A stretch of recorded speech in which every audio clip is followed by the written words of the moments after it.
Support comes from Mosby Building Arts, installing energy-efficient windows to help lower utility bills year-round. More at callmosby.com. This is St. Louis on the Air from St. Louis Public Radio. I'm Elaine Cha. On April 30th, 1975, the city of Saigon was taken over by Communist North Vietnamese forces. The capture of South Vietnam's capital marked the end of the Vietnam War. It was also the beginning of a perilous journey for an estimated 2 million plus people who fled their home country once Saigon fell. Tim Bui was among that number. He has vivid memories of how many people were trying to flee Vietnam 50 years ago and what happened to some who didn't make it onto departing boats. We saw these big giant ships full of, Vietnamese refugees, and they would lower the nets. People would just climb on, and they would just raise the nets. Then you see people falling into the waters. So we didn't want to be part of it, so we left. Bui said they went out into the open water instead of attempting to get into one of those ship's nets. His sister, Nicole Ho, says help came to them, but she also remembers how it felt to watch other people try so desperately to escape, to survive. When we did get picked up, it was scary seeing people, falling down to the water and then trying to pull you back so that they could get in front of you. These and other stories are part of a 1-hour, 5 on Your Side KDSK special titled The Fall of Saigon, 50 Years Later. The program, which premieres tomorrow evening at 6:40, features interviews with St. Louis-based Vietnamese refugees, sponsor families, and U.S. veterans of the Vietnam War. Here to talk with us about the special and its connections to her own life is its executive producer, Truman Nguyen. Truman, welcome to St. Louis on the Air. Elaine, thank you for having me. Mm-hmm. Now, I'd like to start with you and your family. You were just a baby in April 1975. Now, on April 30th, where were your parents and your family the day that Saigon fell, and what did they tell you about it? So, growing up, I didn't hear very much about it, only a little bit in passing. But my family at that time was living in Vũng Tàu, which is a fishing village, which is right there on the beach, and it's about 4 hours east of Saigon. Mm. So within that same day, within hours of the fall of Saigon, Vũng Tàu started to also feel the effects. The bombing started coming. The firefights started hitting us hours later. And my grandpa, this is what I learned during the special, is he didn't think it was going to be a long thing. He thought it was maybe temporary. Okay. Maybe if we could go ahead and head over to a family's fishing boat, one of my uncles, great uncles, I should say. Maybe the whole family could just kind of wait it out for a week or a couple days, which ended up not being the case. Mm. And so how long was it before they started moving? So within that same day on April 30th is when my grandpa and my grandma started having that conversation of, we need to get out. We need to get the children out. He wanted to stay back to stay and watch the house. My grandma was like, no, you need to go ahead and leave with us and the children. So she talked him into it. So he, some of my great uncles, their families, started heading towards the small fishing boat that they had. Mm-hmm. So they ended up boarding that fishing boat. But at the same time, the entire village was trying to evacuate because there was bombings, there was shooting, there was firefights. I mean, the troops were there. Mm-hmm. So in the midst of all this, you can imagine just how chaotic the situation is. So we're trying to make sure everybody is together, everyone can make it to the boats. Everyone is struggling to try to make it towards the sea, to try to flee all the fighting there on the land. So by the time they finally reached the fishing boat, even more family members came for help. So everybody was crammed into this tiny little fishing boat. And my aunts and uncles just remember vividly just how packed they were and how everyone just, they went out to sea and you could just see hundreds of these fishing boats out at sea, just kind of like waiting for help. So, yeah. And so that, what happened then? Because you said you didn't hear much about it when you were growing up. Right.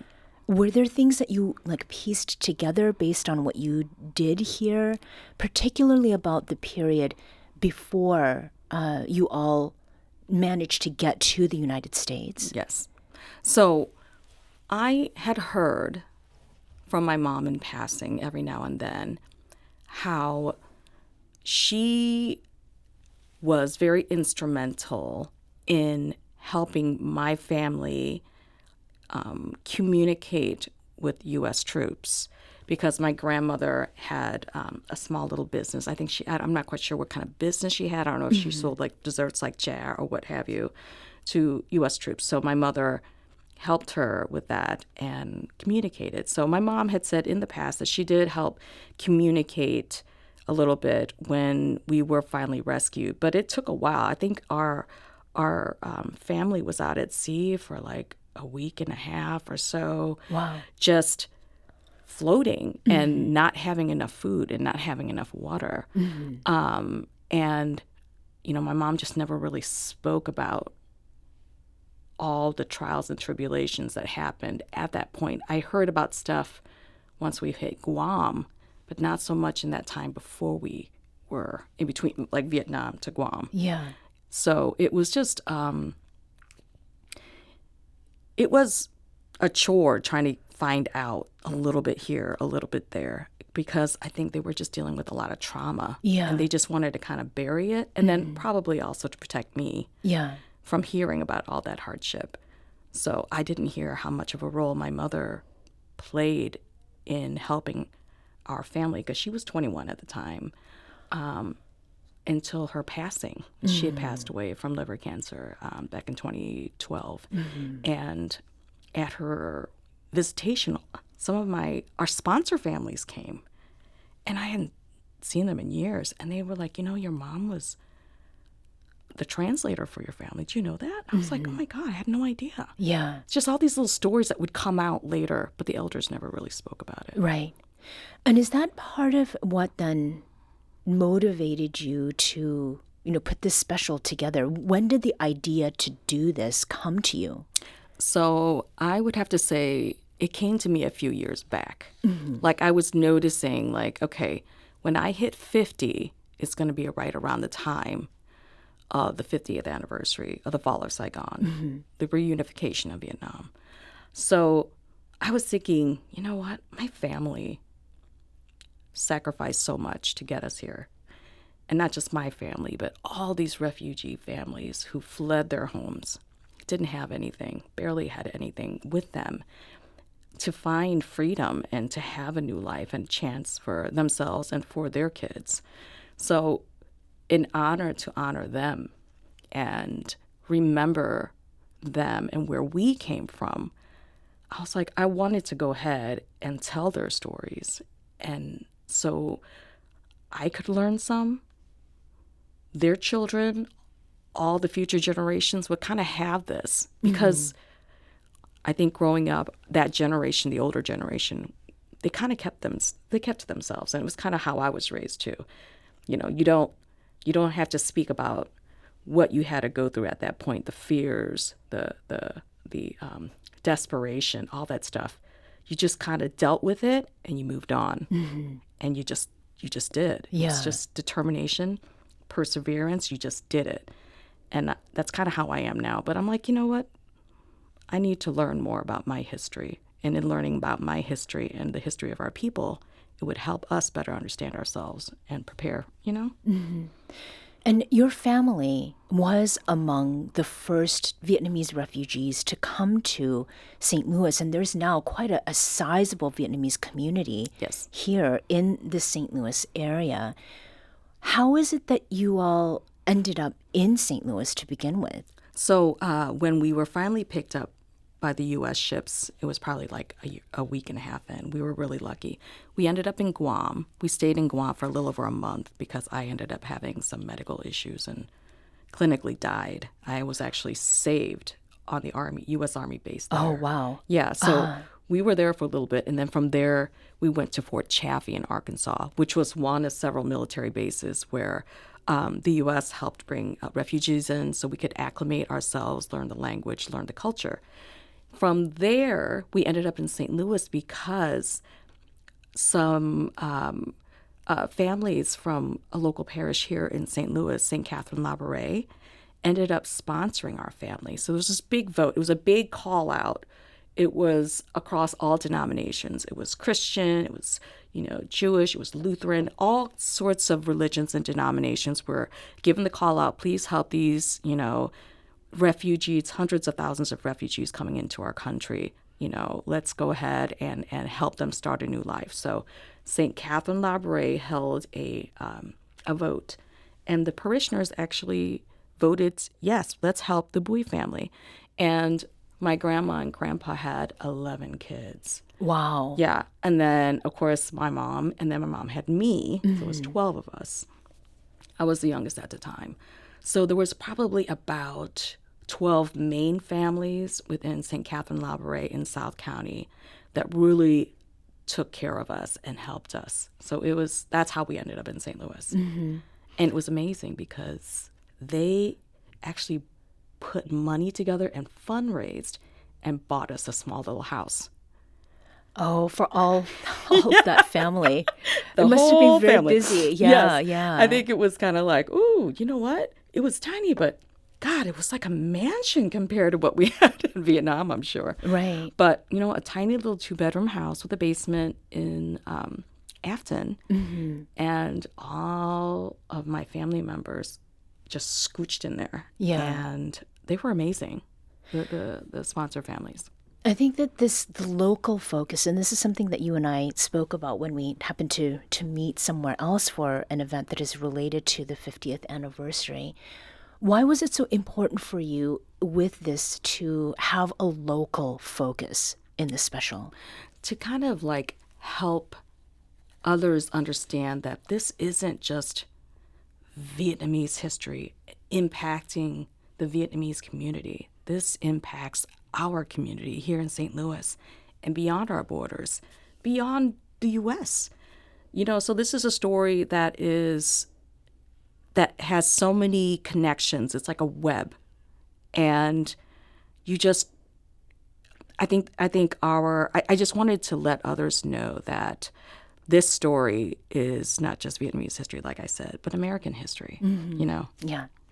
We need to take a quick break here, but we'll be back shortly to continue this conversation with Tremont Nguyen and her executive producing of a KSDK documentary special, The Fall of Saigon, 50 Years Later. This is St. Louis on the Air on St. Louis Public Radio.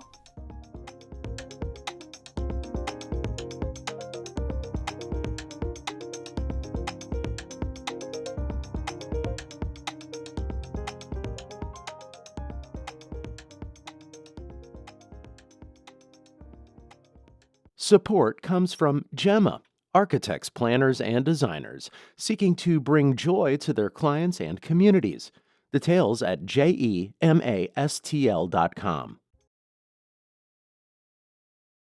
Welcome back. Let's return to our conversation with Tremont Nguyen. She's the executive producer of a 1-hour, 5 on Your Side documentary special titled The Fall of Saigon, 50 Years Later. The special airs tomorrow evening on Channel 5 starting at 6:40, and after that it will be available to stream via the 5 Plus app. Tremont, before the break, we were talking about the number of perspectives that are part of this special, what got you thinking about producing this special. And it does feature interviews with refugees who fled Vietnam after the fall of Saigon in April of 1975. But it also includes the perspectives of St. Louis-based people who are not Vietnamese. Was this originally part of your plan, or did it kind of start to happen as you spoke with, primarily with refugees? Actually, that was always a part of my plan. Okay. I wanted to make it very all-encompassing, to kind of drive home the fact that this was such, this monumental event that happened, a decade before that affected so many people in the United States as well as in Vietnam. So I wanted to make sure we don't just have the refugee perspective. We also have the veterans perspective, here in America. I also talk about, my father being a veteran for the Southern Vietnamese Army. He was a pilot. So touched on that, but just really just to drive home just the scope of everything. Yeah. Now, one of the veterans you spoke with is Mark Morrison, and he lives in the St. Louis region. His story in The Fall of Saigon, 50 years later, speaks to the lasting impact the war in Vietnam has had on him, and specifically how he felt about coming home without physical injury. I didn't get wounded along the way. In many instances, I thought, why were you not hit when the guy right next to you was? It was very difficult. Tremont, another part of Morrison's story involves an emotional visit to the Vietnam Veterans Memorial in Washington, D.C.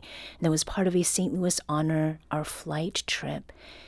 How was healing part of that experience for Morrison and other veterans you met and spoke with?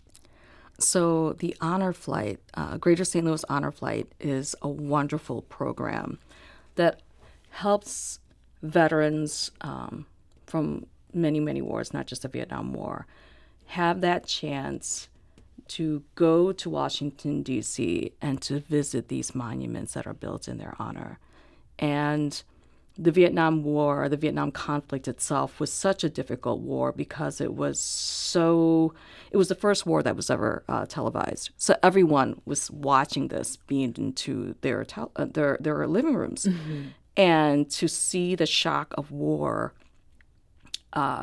was traumatic for them. And I think seeing that really turned the tides against many U.S. troops who were over there. I think, we know about the protests that happened, and then of course the My Lai massacre didn't help. So many of these troops came home and were not welcomed. They were called traitors, worse names. So many of them ended up not speaking of their service, and then they ended up just burying their experiences, and these chances to go ahead and go on the honor flight help them heal by being able to deal with it in a different way. They spoke about, never being able to, like, say, Mark Morrison said, he lost his brother who was a U.S. fighter pilot. They had dinner, one night, and then the very next day his brother went missing in action. So he said, going to the Vietnam Memorial Wall, being able to find his brother's name, it was like they were united again, and he felt so close. And he said it also helped him have some closure because they never found his brother. He was just declared dead. So he said just that physical experience, being there, seeing it, touching his brother's name, and then, doing a rubbing of his brother's name and keeping it for himself. That seems to be the ongoing commonality among these veterans who go. They're able to visit these monuments. They are able to find their comrades, relatives who'd passed. And it does help bring them some closure because they just never were able to deal with it beforehand, or in very, very little instances. So, yeah. And is that part of the thing that you wanted to do with this documentary special, to provide a kind of closure that maybe you have not seen in other approaches to, to covering what has happened over 50 years, what happened in Vietnam? Yes. And I wanted it to kind of hopefully be a cathartic thing for these veterans, who maybe never had that chance to go to D.C. to see, oh, you know what? Our voices are being heard. We're being seen. And by that, hopefully that can help with some of that healing. Now, sponsor families, this is something that you brought up earlier. And St. Louisans who sponsored families like yours, and yours specifically, they are included in this special. And there's a photo that you shared with me of baby Tremont at Grant's farm, and it shows a few members of the South St. Louis County Crandall family, including the sponsor stories. How did that come to be? And you had mentioned earlier that when your mother passed away, that some of the Crandalls did come. Well, it wasn't the Crandalls. There were other sponsor families. Oh, sure. Okay. The Crandalls actually ended up, they were one of the main families that helped us when we first came over, but they ended up moving to New York. Oh, I so see. The main family that helped us was the Godar family. Okay. And I didn't have any more, old pictures like that with Right, the whole right. group. But one of the Godar daughters used to babysit for the Crandall family. Oh, okay. Over, she was the one I was trying and struggling as her. I'm like, okay, team, we need to figure out who are these young boys. I know they're sponsor families. Somebody please help me. And Jean Godar, who, I tracked down and kind of stalked because I was just trying to find our sponsor families. She was the first one I tracked down, and I had asked her to be a part of this special. So she was the one who said, oh, it's the Crandall boys. I was like, oh, thank you. She's like, I used to babysit them. That sounds like a very St. Louis story. We're so interconnected. We have no idea. Right. But yeah, so I just really wanted to show the big, massive role that sponsor families had for my family, for other families, whether they're in Lutheran churches or, Jewish synagogues or what have you. They had such a massive role in helping us get to where we are today. Like the Godar family, they were a big family too. They didn't have 11 like us. I think there were 7 or 8. Oh, just 7. Right. So they were, a big Catholic family. So, it was and they had almost the same number of boys and girls, and they just meshed so well with our family. And when I was putting this together and, trying to go through my mind, trying to figure out, all right, this is kind of the story I want to present, and this is what I want to do. I'm like, gosh, how do I get a hold of the Godars? I was like, God, I haven't even talked to them in decades. So then I was stalking online, trying to do all my journalistic. Let's see if I can find them. Let's see if all the investigative stuff like crazy. And then I found her. And I was like, do you happen to be? And she's like, oh my God, well, yes, I'm like, it's Tremont Howen's daughter. She's like, oh my God, I know you. So it was great. And then she got me in touch with her sisters, her 2 older sisters. So the 3 daughters of the Godar family are the ones who took part in this special. And it was so wonderful to reunite because they were family for us. They are family. Right. And we just, time, and you kind of lose track of each other. And next thing you know, it's 50 years. Yeah. And then you reconnect. Right.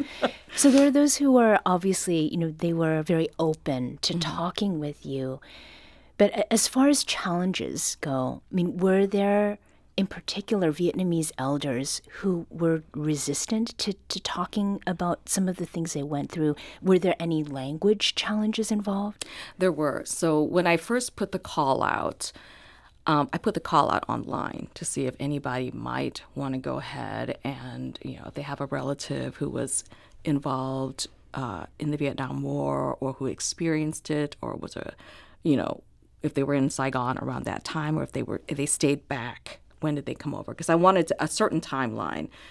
I wanted it to be between 75 and 79 when they kind of came over, because that was the first wave of boat people. 79 was the second wave. So I wanted to kind of get that perspective because they were all kind of connected to communism taking over South Vietnam. So I didn't get a lot of help online per se, any responses. So my sister and my brother, Kat and Mikey, we're kind of okay, let us try to do this. And next time we're still, then I got some, but not much. I was like, you know what? I'm going to go ahead and try one of my parents' old buddies. I still have his number from like when I got married 20 years ago. Oh. Hopefully it's the same number. So I'm like calling him, and then I'm speaking in Vietnamese. I'm like trying, he's like, oh, I don't know. I was like, Jumin, please.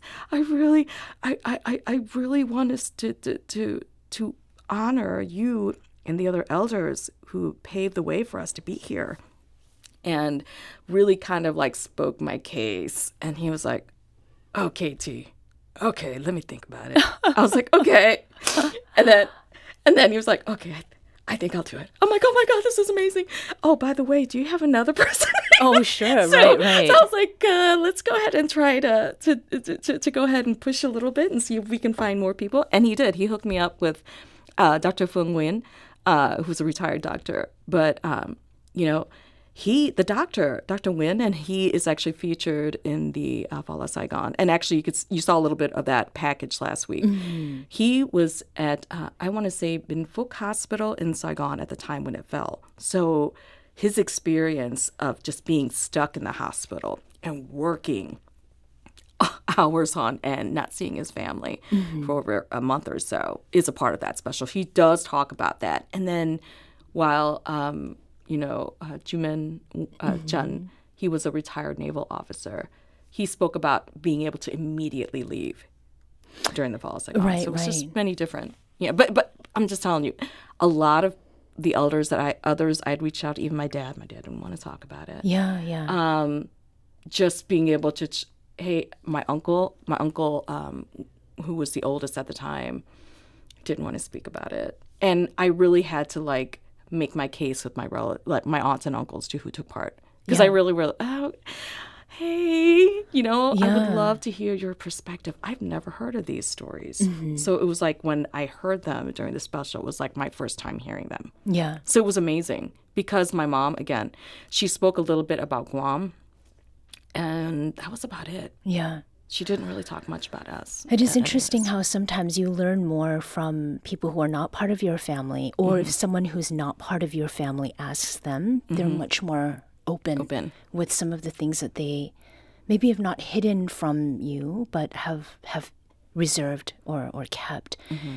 What is it that you've taken away from this experience, Traman? And is there something that you hope will come out of this 1 hour special? So from this experience and putting together the special and getting all of these stories together, I learned that it doesn't matter where you come from, how you brought up, everyone has a story to tell. Everyone has an experience, a life experience that can really connect to someone else.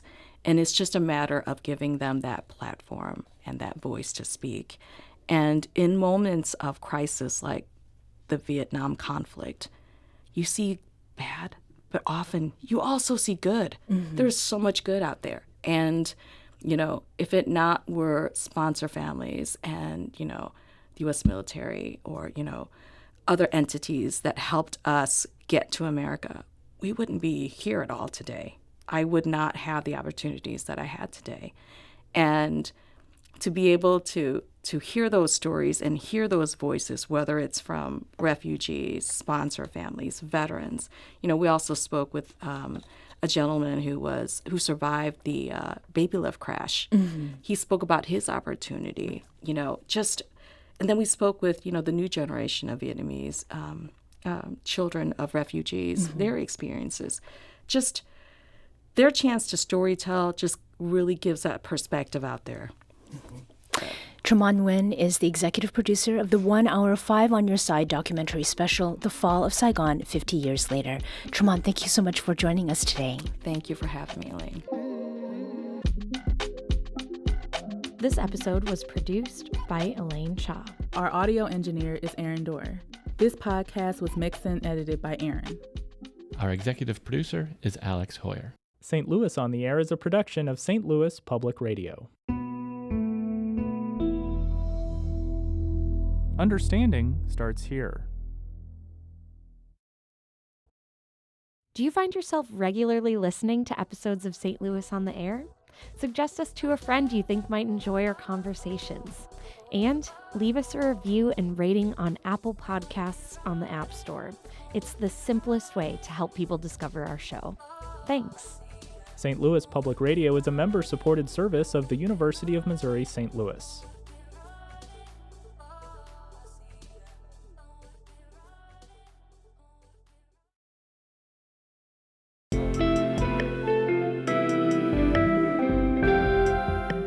The Gateway brings you the day's news each weekday from around the St. Louis region and the state capitals in Jefferson City. Our schools are accredited. We don't need this bill. And Springfield. How many more years must pass before lawmakers see time is of the essence? I'm Abby Larico. Join me each weekday for The Gateway on the STLPR app or wherever you get podcasts.